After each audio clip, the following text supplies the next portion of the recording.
Hey YouTube, Dan Ottawa here, the best third size 4 tier Pokemon Go battler in the world, coming at you with my first Ultra League remix team.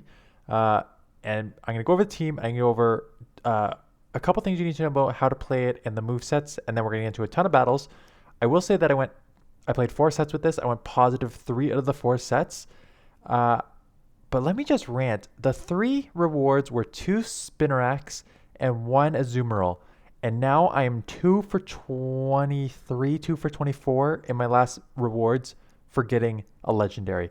And this is brutal because last season I was at, if I got 5 out of 5, uh, like rewards in a day, 3 or 4 of those would have been legendaries. So the fact that I'm getting like one every like 3 to 4 days now is just brutal. They nerfed it substantially. I don't think the catch rate got any better. It was the one thing that they did well last year, and they messed it up. And the bugs like Kang and Rise are now like actually saying like they're not playing as much because of these bugs that are just brutal. So I don't know. It's rough. It's rough right now. But anyways, that's my rant. Let's get back to the video. We are here with Escav, Shadow Snorlax, and Pidgeot. And how I came up with this team was I said yesterday in my video, I'll link that video somewhere in this video and at the ending, Escav is a beast in this league. To have a counter user that does not take super effective from Fairy is automatically in my books a strong contender to be built around. So I built it around that. Its main weaknesses were like Trevenant. So I was looking through my Pokemon and I was going to do kind of what I did before with Giratina Giratina Origin. And then I was looking through my team and I was like, I have a level 50 Pidgeot that I just built up that I've never used yet. And it has a great matchup against like Trevenant and others and like a lot of others, quite honestly, which you're going to see here today.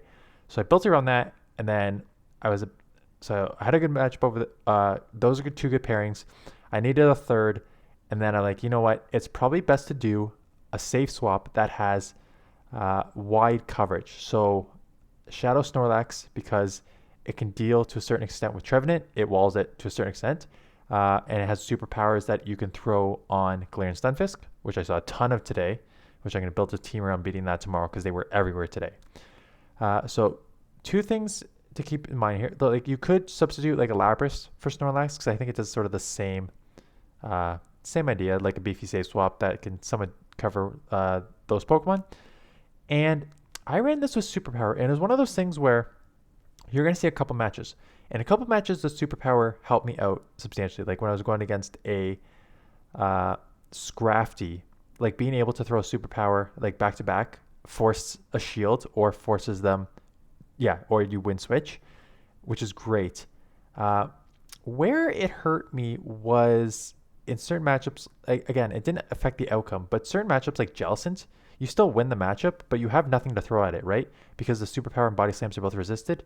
And that came into play against Trevenant, right? I safe swapped into it against Trevenant, and the Trevenant didn't leave. And I'm like, okay, I have great matchup with the Licks, but I have nothing to throw at it. And I know Earthquake was resisted anyways, but like the body slams and superpowers just do nothing.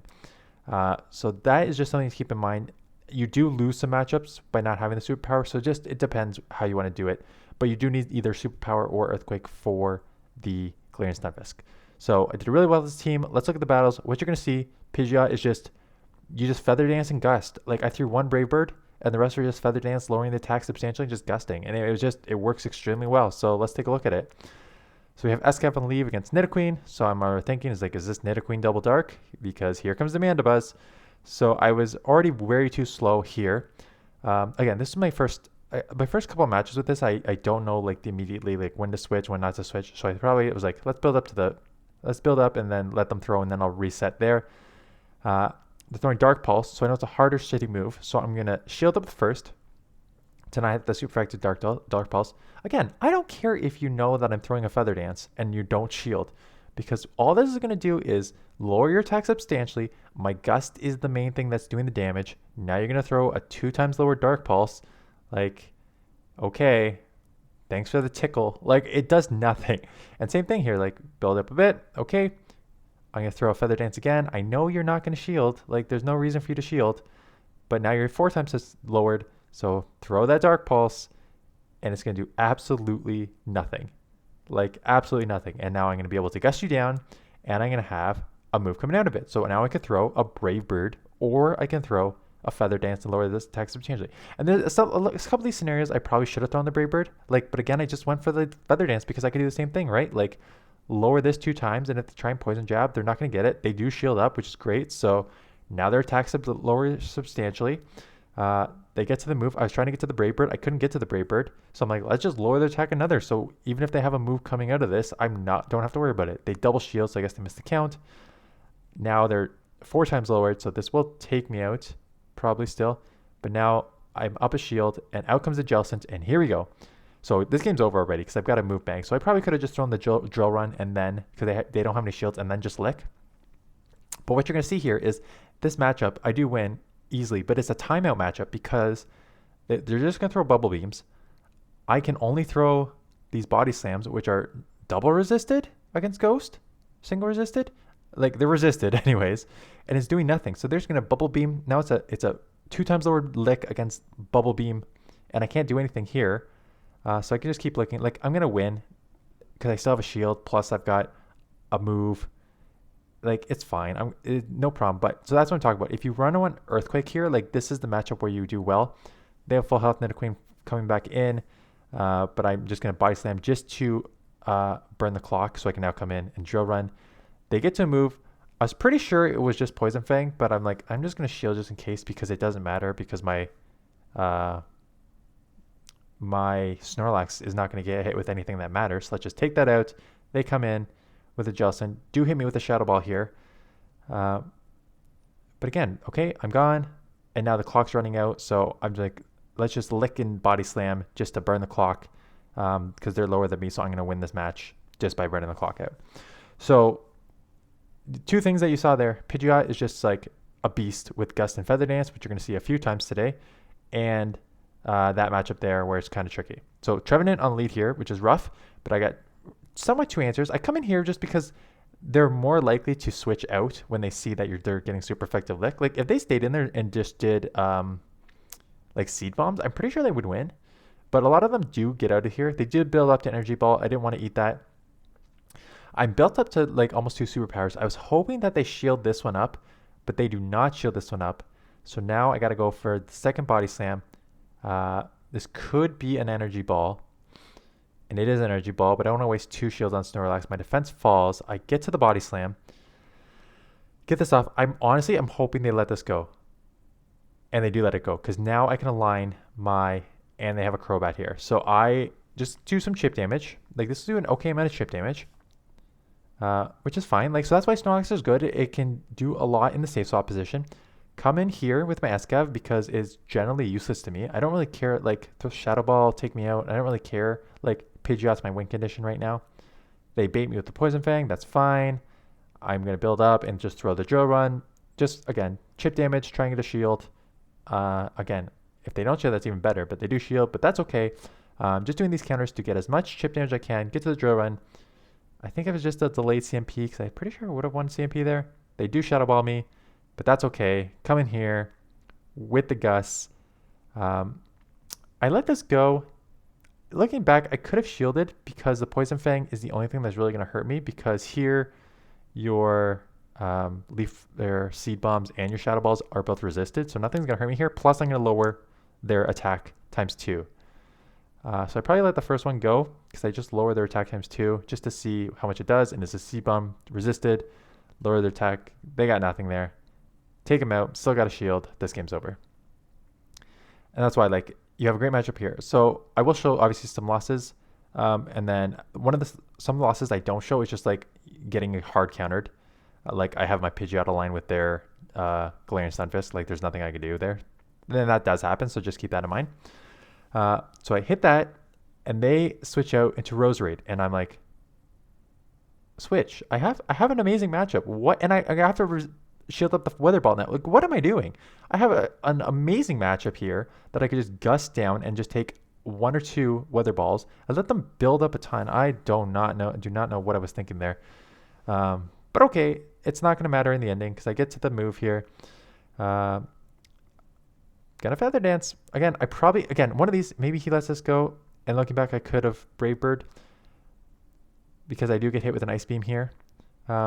It's like I could have Brave Bird there, just grab a shield. But now I can come in, I can lick, and out comes a Typhlosion, which is running Shadow Claw here. So this is okay. So Typhlosion builds up pretty fast, and Blastoran's hurt. So I'm going to shield this one up because I need to start grabbing shields here. And because I built up so much in the early matchup, I do have a Drill Run stored. So I just need to get this force shields here because I can try and grab the 2 shields because now it's in Drill Run. I can just get to the Drill Run and take this out. So I get to the move. They cannot take me out. So 1 Blast Burn does not take me out. So that's good to know. I throw. Really nice catch on their Slowbro. So I immediately got to switch in here to make sure I have the Drill Run. Switch. I get in, even though I clicked it 3 times before it let me in. Get the Drill Run. Take it out. So again, the Drill Run is just like super nice coverage overall. And the Mega Horn, I had Aerial Ace on first. Mega Horn is better, but Aerial Ace could have helped me sometimes, quite honestly, like against Trevenant. So good matchup here. In comes the Mandibuzz. This time, I'm going to throw the Mega Horn. It's on the wrong side of the screen. It's on the left side, not the right side. So throw the Mega Horn, do some chip damage. And here we go. It's within... It's going to take, what, 3 foul plays? And they're throwing Aerial Aces. Okay, so it's going to take 3, maybe 4 Aerial Aces. The problem is I don't want to play that game. It's going to take 4, so I'm probably just going to throw here, knowing that I have such good alignment with my Escav on their Ninetales that let's just lower their attack. Even if they get another 1 or 2 moves off now, because I lower their attack substantially, it's probably not going to do enough. Yeah, so that's not going to do enough. And they get out of there immediately. My switch clock is locked. Hopefully I get to the move. I can't get to the move, so that's good recognition on their part. And now I shield this up even though it's resisted because my thought process was, well, they could be at a Psyshock, maybe. I don't know that counts. And my thought process was, even though it's resisted here, these charms are going to start adding up. So if I start taking all these charms in a Weather Ball, I risk that I'm going to be Charm/Weather Ball down and taken out. So I shield up again thinking that I can just full out counter down, come out with a move. And I think 2 moves here are good. They come in with the Jellicent. So again, I probably should have thrown the move. But again, I come in here immediately because I don't need to worry about any move that they're going to throw at me. Like if they ran Ice Beam, this would be a much, much, much worse matchup. Luckily, the 2 or 3 that I ran into today all ran Bubble Beam. So that made it easier. This one is running Bubble on the lead, so that makes it, and there you go. So right, Bubble on the lead plus the Bubble Beams are making this much, much trickier. Luckily, they give up Switch. They give up the matchup, so I can spam this, because again, these moves are useless, and I'm just going to keep building here until they throw. I want them to throw, because what I want to do is absorb the Bubble Beam, reset all these lower attack, throw a Joe Run here, force them to throw a move, or they may be able to bubble me down. Before I don't think they will. Yeah, I'm going to get to the Joe Run first. Force them to throw there, because if they threw there, then I could just lick down and lick and body slam. So that's why having, like I said, Lapras would work, but having the Snorlax is great for the Jellicent, which I saw a few of. Politoed. So Politoed is, again, tricky because it is extremely spammy. So, I mean, you should realize that I do have 1 XL on my team, Pidgeot, level 50, and then 2 non-XLs. But look what I'm up against. Nidoqueens, Mandibuzz, Politoads, A9tails. I don't think I saw I saw Deox a bunch. I saw Galarian Stunfisk a bunch. Like, you are going to run up against a ton of XL Pokemon. So just keep that in mind if you are going to be running it. Again, I did 3 positive sets with this out of 4, so you can get away with 1. But again, this is a best buddied level hundo, like level 50 hundo Pidgeot, which does so well overall. So just keep that in mind. So I lost the lead, get a bit of advantage on Lick Advantage here, and out comes the Drift Blim, which is great. I should have thrown the Body Slam earlier. Like, why am I going to get my attack lowered here? I should have thrown it. I come in here and start gusting. I'm going to shield up the first one. Like, I don't know if I played this. I definitely haven't played this right so far. I probably didn't throw the body slam because they're half ghost. So that makes sense. That's why I came in here, because this, at least I can do some damage with the Gus. Shield up the first one, lower their attack. So now, even if they throw an Icy Wind, which is super effective, because I lowered their attack substantially, does not do enough, and they are not leaving. So because they're lower so much, I'm just like, you know what? I'm just go full out Gust here and try and take this out. They do reset on a Dragalge. Probably should have went for the Brave Bird here. Again, I went for this just because I know I have multiple moves here. So I'm thinking that between all these body slams and lowering their attack ×2, my Snorlax is probably okay. But again, that's one where if your opponent is expecting you to lower your attack, like going Brave Bird there is probably better. Get the last shield.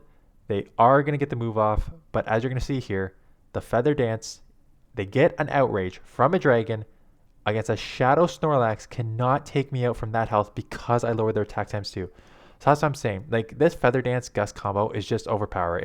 It does break this to a certain extent, because it's brutal. And again, you will see me get walled by a Escav, or I don't know if I put it in here. I put this one in. I lost a few, like, again, because like on one side I lost, like, I think I went 1-4 in the other set.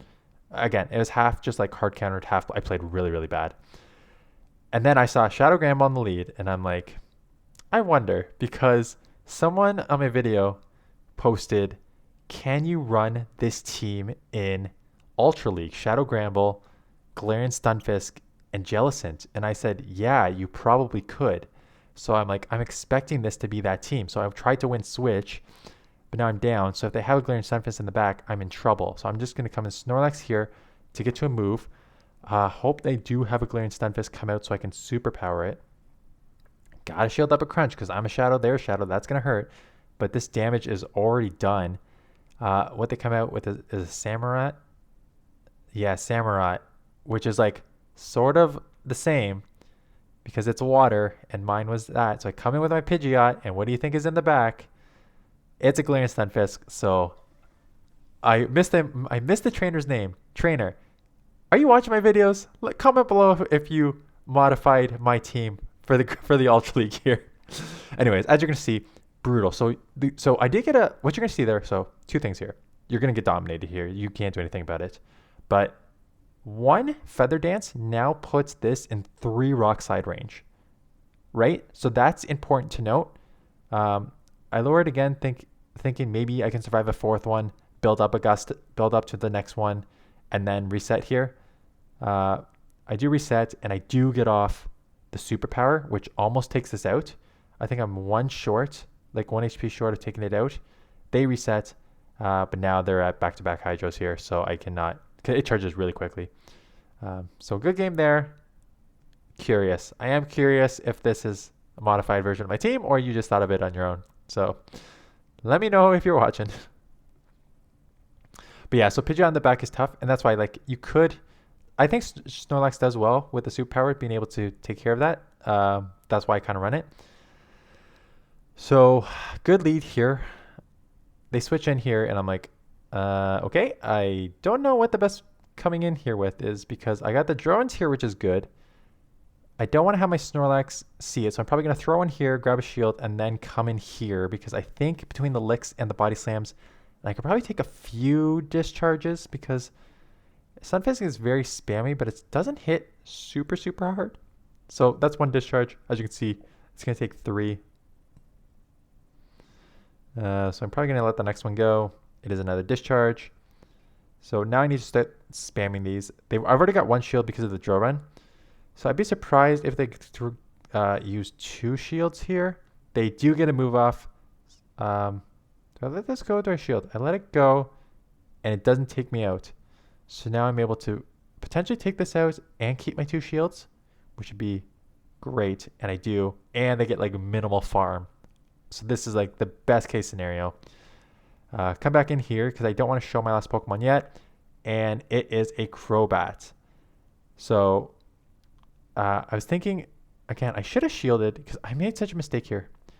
I should have shielded that because now the Poison Fang did a decent amount because of the Shadow, and they just chipped me, and I was going to lower their attack, so I have no reason not to shield that up.